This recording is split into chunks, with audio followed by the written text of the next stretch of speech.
To another 5-minute level 3 video.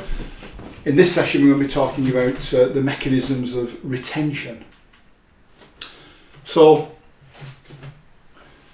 with largest particles we could talk about coagulation versus flocculation, but the bulk of this presentation will be about electrostatic mechanisms of retention. We'll be talking about patch flocculation, bridging flocculation, complex flocculation, and finally microparticle flocculation.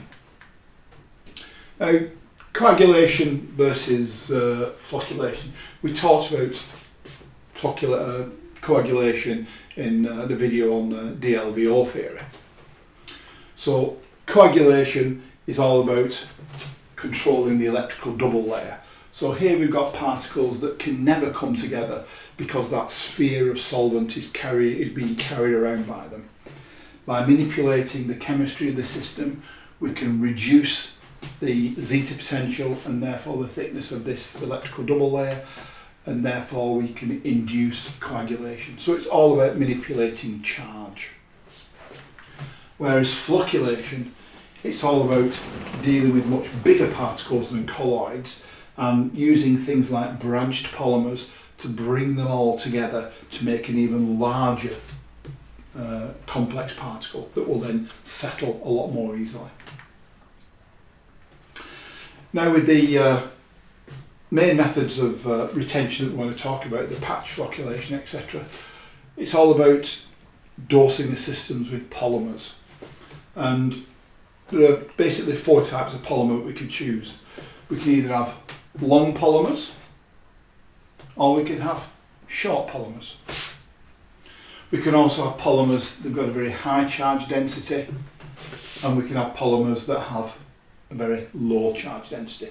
So that gives us the 4 basic characteristics: long with a high charge density, long with a low charge density, short with a high charge density, short with a low charge density. In this system, I've put all the charges as positive. They don't have to be. Depending on what you're doing, you might want to have negative charges there. So let's just see how they work. Here we've got 2 particles. The particles might represent fibres, so they've got a big negative charge to their surface. So fibres with negative charges will never want to come together because the negative charges force them to repel each other. If we throw into that system some of these small, very highly charged polymers, just small amounts, they will then form patches on the surface of the fibre. These patches will then be very positive. So now the positive patch here will be attracted to the negative area of that fibre, and the positive patch here may be attracted to the negative part of this fibre. So we're creating areas of positive and negative, and you can see now it's very easy to overdose. If you overdose these things, the whole of the fibre will be covered in a positive charge and will be repelling again. So you've got to be careful how much you use. The second mechanism is known as bridging flocculation. This time we take the very long molecule of polymer, but with very few charges along its surface. So you then get what are referred to as trains and tails, or loops and tails. So we attach these very long molecules to the surface of whatever we're trying to retain, fibre for example, and then what happens is the long molecules get entangled, and then by being entangled, then they hold the particles together. So again, we improve retention. The third mechanism is called complex flocculation. In those first 2, they were both one component systems. We either had one short, highly charged polymer, or we had one long, poorly charged polymer. Now we're getting a bit more complicated. We use 2 polymers. First of all, the green things again, we throw in some short, highly charged, positive polymer particles. They will form patches on the surface of our negative entity, whatever it happens to be. Before these two then get to a mutual attraction by the patch flocculation mechanism, what we do then is we throw in another polymer. This time it's long, it's lowly charged, but it's also negatively charged. So the negative ends will then find those positive patches and hold the particles together in that way. And then finally, we've got the microparticle technique. With the microparticle technique, what we do is we've got our negatively charged fibre there.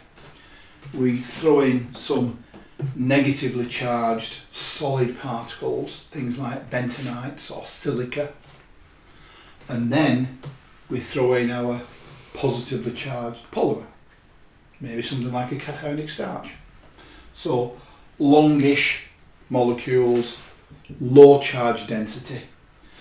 And what happens now is you get bonding between these long polymers and the microparticles and the fibre, and again the long polymer and the microparticles and the fibre. So these microparticles then actually hold those fibres apart. So this system, unlike the other three, will improve drainage on the wire and drastically improve sheet formation. So to summarise what we've talked about, we're talking about retention mechanisms in this session.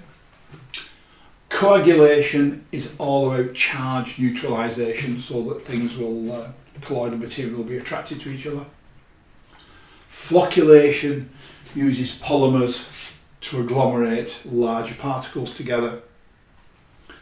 Patch and bridging flocculation use just single polymer systems.